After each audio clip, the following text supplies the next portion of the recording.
अच्छा, भारत की राजनीति में ना चार ऐसे नाम हैं जो अक्सर हमारा सिर घुमा देते हैं। तो आज हम इसी उलझन को हमेशा हमेशा के लिए सुलझाने वाले हैं। हाँ, लोकसभा, राज्यसभा, विधानसभा और विधान परिषद। मतलब ये नाम सुनते ही दिमाग में एक कंफ्यूजन सा होता है ना? कि भाई कौन क्या है, किसका क्या काम है और कौन कहाँ पर फिट होता है। तो चलिए, आज इसी कंफ्यूजन को जड़ से खत्म करते हैं। और वादा है, अगले कुछ ही मिनटों में ये चारों नाम दिमाग में ऐसे बैठ जाएंगे कि फिर कभी कोई उलझन होगी ही नहीं। तो इस पूरी पहेली को समझने की जो चाबी है ना, वो सिर्फ एक चीज में छिपी है, भारत का 2 टियर सिस्टम। बस ये समझ लिया तो समझिए सब कुछ साफ हो गया। अब देखिए, हमारा पूरा सिस्टम जो है वो 2 लेवल पर चलता है। एक हो गया नेशनल लेवल यानी केंद्र, और दूसरा स्टेट लेवल। और वो 4 नाम जिनकी हम बात कर रहे हैं, वो इन्हीं 2 लेवल्स में 2-2 के ग्रुप में बटे हुए हैं। तो फिर शुरुआत करते हैं नेशनल लेवल से। देखते हैं कि केंद्र में यानी हमारी संसद में कौन कौन से सदन हैं।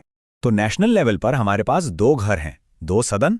एक लोकसभा, जिसका मतलब है लोगों का घर, और दूसरा राज्यसभा यानी राज्यों की काउंसिल।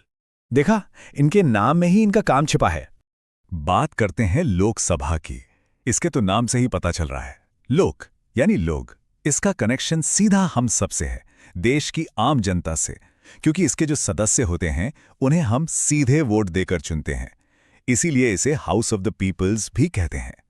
और अब आते हैं राज्यसभा पर। यह थोड़ा अलग है। ये पूरे देश को एक साथ नहीं, बल्कि देश के अलग अलग राज्यों को रिप्रेजेंट करती है। और इसीलिए इसके मेंबर्स को हम सीधे नहीं चुनते, उन्हें चुनते हैं राज्यों के वो विधायक जिन्हें हमने चुना था। तो ये इनडायरेक्ट इलेक्शन, ये होता कैसे है? सुनने में शायद थोड़ा कॉम्प्लिकेटेड लगे, पर असल में बस 2 स्टेप्स का खेल है। स्टेप 1, हम लोग यानी आम नागरिक अपने अपने राज्यों में एमएलएस को चुनते हैं, मतलब विधायकों को। और स्टेप 2, फिर यही चुने हुए एमएलएस अपने राज्य की तरफ से राज्यसभा के मेंबर्स यानी एमपीज को चुनते हैं। हो गया? सिंपल है ना? तो ठीक है, नेशनल लेवल तो क्लियर हो गया।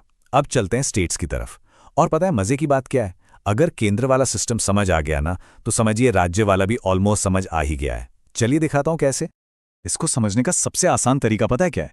बस ये सोचिए कि जो राज्यों का सिस्टम है वो नेशनल पार्लियामेंट का ही एक छोटा सा मिनी वर्जन है। बस ये एक लाइन याद रख ली तो कभी कंफ्यूजन नहीं होगा।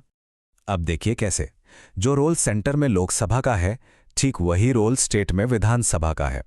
और जो रोल सेंटर में राज्यसभा का है, वही रोल स्टेट में विधान परिषद का है। बिल्कुल एक दूसरे की परछाई की तरह। लेकिन कहानी में एक छोटा सा ट्विस्ट है, एक बहुत जरूरी फर्क है। विधानसभा, जो कि लोकसभा की कॉपी है, वो तो हर राज्य में होनी ही होनी है, कंपलसरी है। पर विधान परिषद, जो कि राज्यसभा की कॉपी है, वो ऑप्शनल है। मतलब राज्यों की मर्जी है कि वो इसे रखें या नहीं।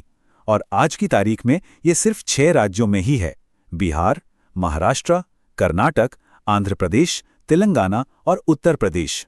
तो अब तक हमने सारे अलग अलग हिस्सों को समझ लिया। अब वक्त है इन सबको एक साथ जोड़कर पूरी पिक्चर देखने का, एक मास्टर चार्ट में। जरा इस चार्ट पर नजर डालिए। पहली बार देखने में शायद ये बस कुछ फैक्ट्स और नंबर्स लगें, पर इसमें एक बड़ा मजेदार पैटर्न छिपा है। चलिए इसको 2 टीमों में बांट देते हैं। टीम ए में है लोकसभा और विधानसभा। अब देखिए इनकी खासियतें। दोनों में डायरेक्ट इलेक्शन, कार्यकाल 5 साल का, दोनों ही अस्थायी सदन है और मेंबर बनने की उम्र है 25 साल।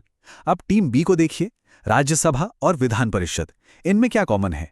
इनडायरेक्ट इलेक्शन, 6 साल का कार्यकाल, ये परमानेंट सदन है और मेंबर बनने की उम्र 30 साल। देखा, पैटर्न कितना साफ है। तो हमने ये तो समझ लिया कि ये चारों सदन क्या हैं और कैसे काम करते हैं। पर सबसे बड़ा सवाल तो अब आता है, क्यों? मतलब हमें 2-2 सदनों की आखिर जरूरत ही क्यों पड़ी? और ये सवाल आना भी चाहिए ना, एक सदन से भी तो काम चल सकता था। ये 2-2 सदन रखना क्या सिस्टम को और ज्यादा मुश्किल नहीं बना देता? नहीं, इसके पीछे एक बहुत गहरा और जरूरी कारण है।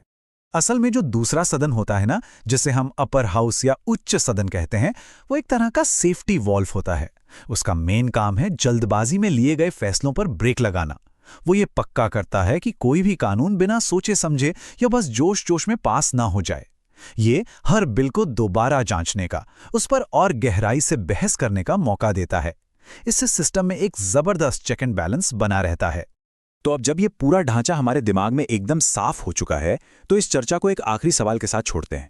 जरा सोचिए, एक तरफ वो नेता है जिसे पता है कि 5 साल बाद उसे सीधे हमारे पास वोट मांगने आना है, और दूसरी तरफ वो नेता है जिसे जनता ने नहीं बल्कि विधायकों ने चुना है। क्या इन दोनों की सोच में, इनके कानून बनाने के तरीके में कोई फर्क होगा? इस एक सवाल का जवाब शायद हमारे लोकतंत्र की पूरी कहानी बयां करता है।